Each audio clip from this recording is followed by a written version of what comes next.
actually, we're doing better this week than we were on Friday, because by this time on Friday, we'd already lost the Secretary of State for Transport. That's right. Well, thanks to your good officers. It's amazing the common sense that oozes through your listeners and viewers. You know, they all get very sensible comments. They all get it. That's because, you know, the British people get it. Yeah. And we are seeing huge changes. It's been a big weekend. You look at the polls, we've got John Curtice on in a minute. Poll in Wales out over the weekend shows us neck and neck equal with the Labour Party. Right, wow. And it'd be interesting to hear what John thinks about, I think, the first time that I can recall where you've got three parties polling in the 20%. Yes, that is interesting. Let's go to him right now. So John Curtice from the University of Strathclyde. John, very good morning to you. Good morning to you, Mike. So, what can you tell us? I mean, the March of Reform is quite impressive, I would say, and the Labour Party really pretty much in dire need of some help. Sure. Well, I mean, certainly this is the government whose support has fallen more quickly after election than certainly any election, certainly since the 1970s, even though, of course, it only managed to win 35% of the vote back in July, but it's now running at around 28%. It's probably just ahead of the Conservatives, and Richard Tice is right. Reform, well, maybe just about at 20%, and certainly see amongst those who perhaps are profiting from the fact that the public have so far not taken particularly warmly to Labour government. Of course, the problem that Labour have in particular is that Keir Starmer has never been particularly popular. He was always behind his party in the opinion polls and the favourability ratings before the general election. There was a brief spell immediately afterwards when he won, when his popularity went up, but it fell back again much more broadly. So Sir Keir Starmer has never been popular. Labour never generated enthusiasm for the idea of a Labour government as opposed to the prospect of getting rid of the Conservatives. And those weaknesses are now being exposed now that the party is in government. And is there also evidence, Sir John, that some of the sort of disquiet, shall we say, with Labour is that they're affecting people's lives, that people are seeing the effect of their policies, and they're not just unhappy with Starmer being Prime Minister, they're not liking what they're doing?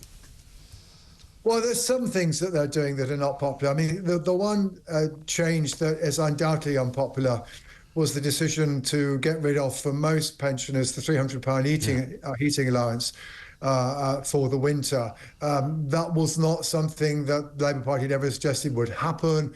It's a relatively popular form of benefit. And I think that's one where people are going, well, hang on, what is the point of this?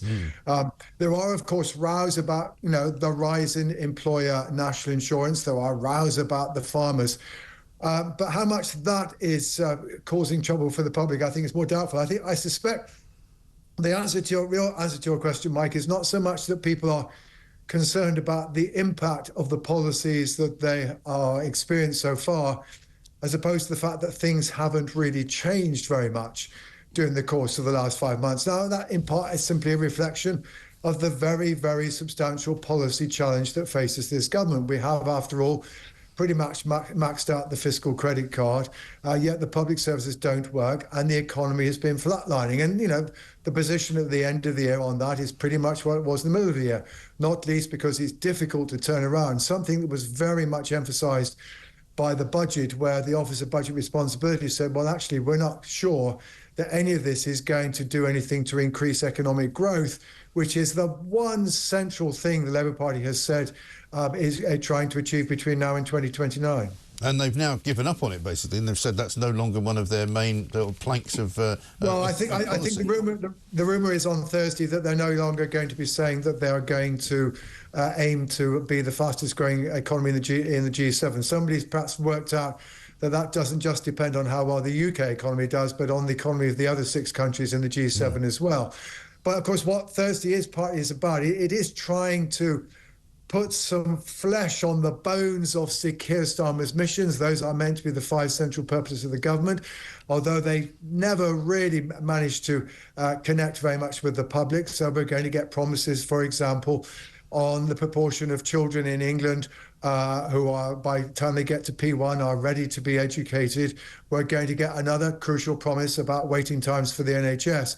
But this is, in many respects, still, I think, Keir Starmer simply refining his existing mode. Keir Starmer, rightly or wrongly, believes that if he does turn around all those policy challenges that I've just outlined, that the public by 2028, 2029 will be grateful and will re-elect Labour. I think many a politician, however, would say, you've got to do more than just deliver. You've got to persuade people that you are delivering. That means having a clear idea about what the purpose of this government is. And that's the central hole that for many people has been missing for this government. Sir Keir Starmer doesn't do narrative. He doesn't do, this is the kind of country I want to create. Now, in fairness, Rishi Sunak couldn't do it either.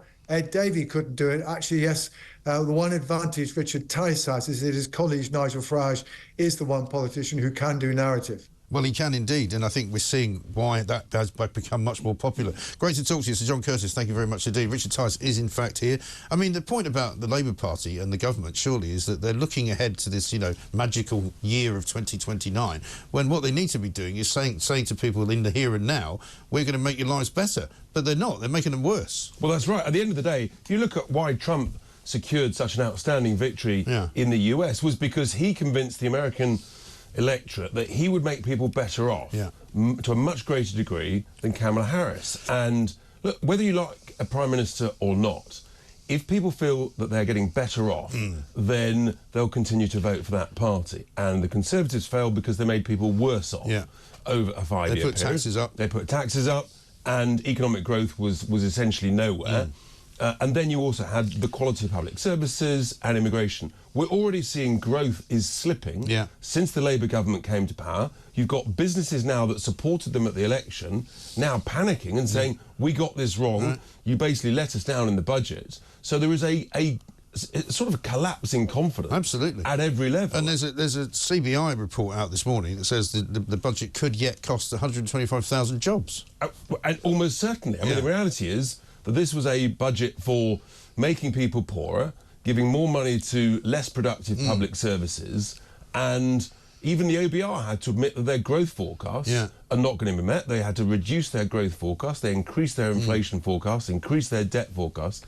I mean, this was the ultimate blunder budget, is what I call it. It really was. And I think that the ramifications of it are going to make us all a lot poorer for a lot, a long time. And all of these missions, pledges, whatever you might call them, I don't know what they are. But well, the first one is 5's too many. Right. The truth is, people can only remember 3. Yeah. That's why Dominic Cummings' slogans were always only 3 words, because you remember that. Yeah. And when you're out giving stump speeches, you can remember the 3s, and people can remember the 3s. That's what you talk about. It's true. I remember when Wes Streeting went on Laura Kunsberg's show, this was before the election, and she was asking about the 5 pledges, and you can only remember 3 of them. There you are, you see. So you're absolutely right. When you're on the spot, the pressure's on, you remember 3, you might get to 4, and that's it. And these missions and pledges, they keep tweaking them. And the reality is, the American economy is growing much faster than the EU economy, much faster than our economy, and that's before the growth effect of President Trump and his team coming in. And I think we're all going to be looking at, here in the continent of Europe, I think we're all going to look very weak and very economically foolish over the next couple of years. Well, it's going to be interesting. I mean, one of the pledges that they have made, and I don't know if it's a pledge or a mission, is that, as you just heard John Curtice talking about, by March 2029, the NHS will meet its target of carrying out 92% of routine operations and appointments.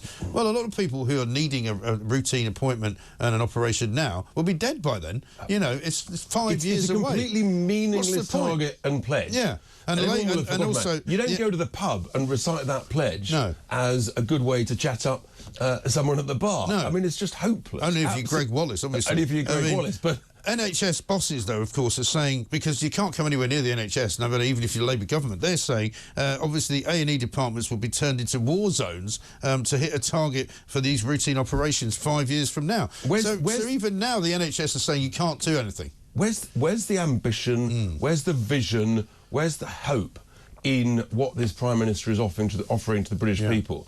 And I think the answer lies none. Yeah. And that's the difference. And then you get to what people actually feel on their streets and in their communities is the scale of immigration. And the numbers that came out last Thursday, and then we've got the 20,000 illegals have come over since Labour were elected. That's and there's a over far 200 higher rate than Sunak's rate.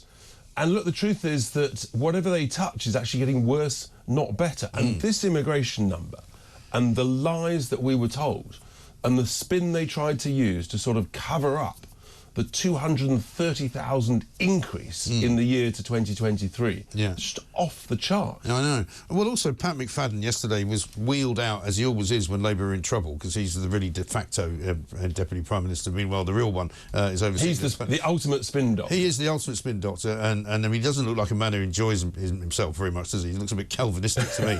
But anyway... he's been beaten up so much by the journalists. He's out there saying, you know, we're not going to put a target on migration numbers. Well, why not? Because you know you won't hit them. That's why not. And it turns out we've now got more hotels than ever being commandeered for migrants. There's over 200, I think 220 or 30 hotels currently being used, £8 million a day. No sign of any of that being changed. And this is the point, because we got the figure at the back end of last week that the hotel and asylum cost was well over $5 billion a year. Yeah. In fact, it's even higher than that. And we know that's 3 or 4 times more than the saving they were hoping to make by cutting the winter fuel allowance. Yeah. And when you put it in that simple context, and people say, this is nuts, stop the boats, stop that cost, and then actually, then you can you make the winter fuel allowance without even touching the sides. And that's what really people grasp and understand and infuriates people. Absolutely when talking to friends at the bus stop, on the touchline, in the pub. And that, I think, is where this government is going catastrophically wrong. Well, also, even the farming situation, where they're looking to get about £500 million from this inheritance tax change that they're making, but they're giving £500 million away to farmers in Asia, in Africa and in South America. And you go, well, why are you doing that? That sounds absolutely insane. And it is absolutely insane, but that's what this government is in hock to and utterly obsessed with global elite organisations that they hope to end up sort of running at some point after they leave government. You know, watch out for Louise Haig's progress. Yeah, and the like. She'd have to change the colour of her hair if she wants to work for a think tank, but she's done that a few times in the past. Yeah. Look, the reality is that people realise this is going horribly wrong just within a matter of months. And I just repeat this simple point. You don't have to like a Prime Minister, but if they're making you better off, then you might seriously consider voting for them again. And if they don't make people better off, then it's all change. Right. Now, one question for you. Very strange scenes in the House of Commons last week where the Prime Minister, Sir Keir Starmer, decided to make a very public sort of declaration of going across to see Nigel Farage and you guys over on the other side of the chamber. We're looking at it now. What was that all about? Well, the first thing is, it was actually, this was on the day of the assisted dying, right? Yeah. It was a friendly thing to do, and why not? You've got the theatre and the performance of the House of Commons, but actually, you can still be civil to people. Yeah. And clearly, Nigel's got very strong relationships with the incoming American administration. Yeah. And frankly, the Labour government, on behalf of the British people, need to use that relationship. Yes. Well, I've just suggested that that's exactly what he should do, that he should use Nigel Farage as some kind of, you know, unofficial, or make it official if you want, sort of liaison between the Trump administration and the Labour government. The one thing we don't want is tariffs being imposed on the United Kingdom from the incoming administration as they look at imposing tariffs on other nations. Clearly they don't like the EU. Well, thankfully we're out of that. Right. So there's an opportunity there through Nigel's good offices to say, well, look... Is that what Starmer was asking you about? I'm not going to say exactly what was talked about, because that would be inappropriate. That would be wrong, But you can give me a hint. The point is that Nigel is in a unique position. Yes. He's got the best relation of anybody with the incoming administration, and for the good of the British people and the British economy, that should be used, in my view. But do you think he should have done it publicly, though? Because he could have done it privately, couldn't he, if he wanted to? Don't hide things. Look, I mean, it's important. It makes Starmer look better. But actually, the British people quite like it when there's some cross-party working, talking, liaison to make things better for everybody, rather than constant sort of Punch and Judy politics. Yeah. I think it was a rare smart move by Keir Starmer. It was, because I mean, you know, he obviously knew it would play better for him probably than it does for Nigel Farage. And also, it's after the sort of the banter between them in Prime Minister's Questions 2 or 3 weeks ago. You know, it just shows actually you can have a joke, you can take the mickey out of each other, but also actually you can be serious and you can work together on important But there things. will be people who will look at that from reform, won't there? And we've seen some of them already on social media saying, oh, that means they've all gone native, you know, they've gone down there, you know, look, they're all part of the establishment now. I mean, I was up at Alex Salmond's memorial on Saturday, and a fabulous occasion it was, and saw a lot of people I hadn't seen for a long time. But the chat up there, funnily enough, was, you know, it's quite interesting watching Nigel Farage now, because he's now become part of the establishment that he's been running against for such a long time. Well, look, we're in the House of Commons. Yeah. So if you call that where being you part of wanna the be, establishment, that's where we want to be. That's where you've got to be if you want to affect real change. Yeah.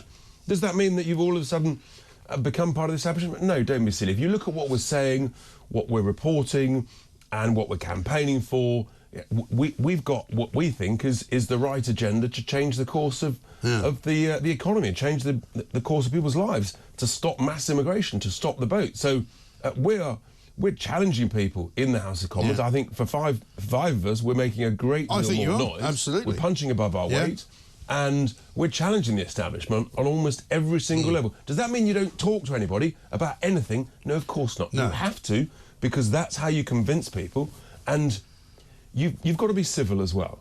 And that's really important, and we can all get, you know, wound up at certain moments when something really frustrates us. But ultimately, we've got to make progress, and we think we can do that. Yeah. Do you think he's frightened of the fact that Elon Musk's going to give you $100 million? Yeah, this was a story over the weekend that Elon Musk... I mean, Elon Musk gave considerable sums in the US to the Trump campaign.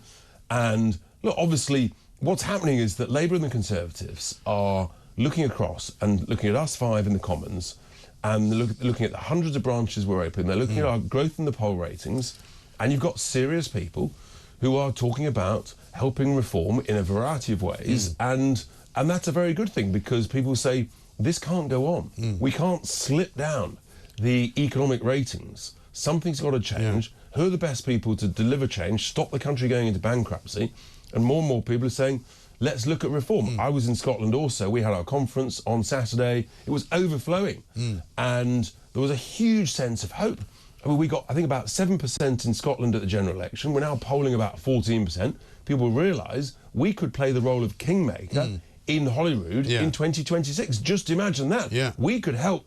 We could be the players that remove the SNP from power. Well, the SNP are in a terrible place, and they know it. And rightly so, frankly. They've had their chance. They've blown it. They've ruined much of what used to work very well in Scotland. And people are saying, well, who else is there? So it's a very exciting time. And look at the polling in Wales. Sir John Curtice just touched on our polling nationally. When you've got three political parties polling in the 20% range, you realise that actually something significant is going on.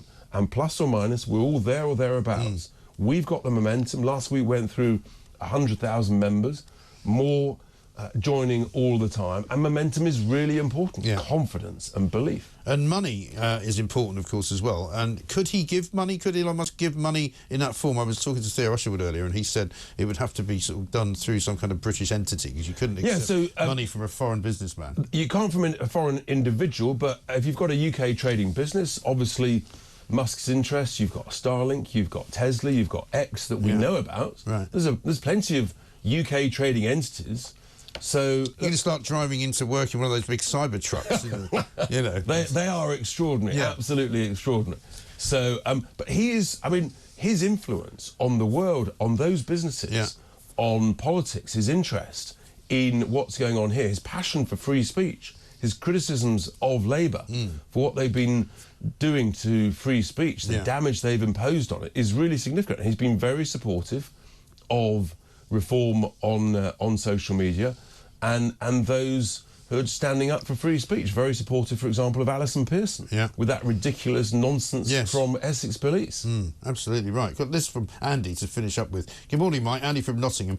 Come on, 8:23. No government resignations. Get your finger out. You've only got 1 hour 45 minutes left. I mean, we're doing our best. What are you playing at? Angela Rayner's is over in Spain at the moment. She's been to see the Pope. What's she doing? I don't know what she's doing next. You know, she's going to, I don't know, go to Portugal for a couple of days. I mean, you'd think there was no crisis at home. they're all trying to rack up their air miles, isn't it? I mean, they're obviously sort of getting huge discounts. So Keir Starmer's, he's racked up his air miles. Yeah. Now it's Angela's turn. Who's next? Maybe Rachel from accounts will go and sort of talk to some treasury ministers overseas. Let's hope so. Yeah, let's hope so. So she can do less damage here. Get her out of town. Richard Tice, good to see you. Thank you very much indeed.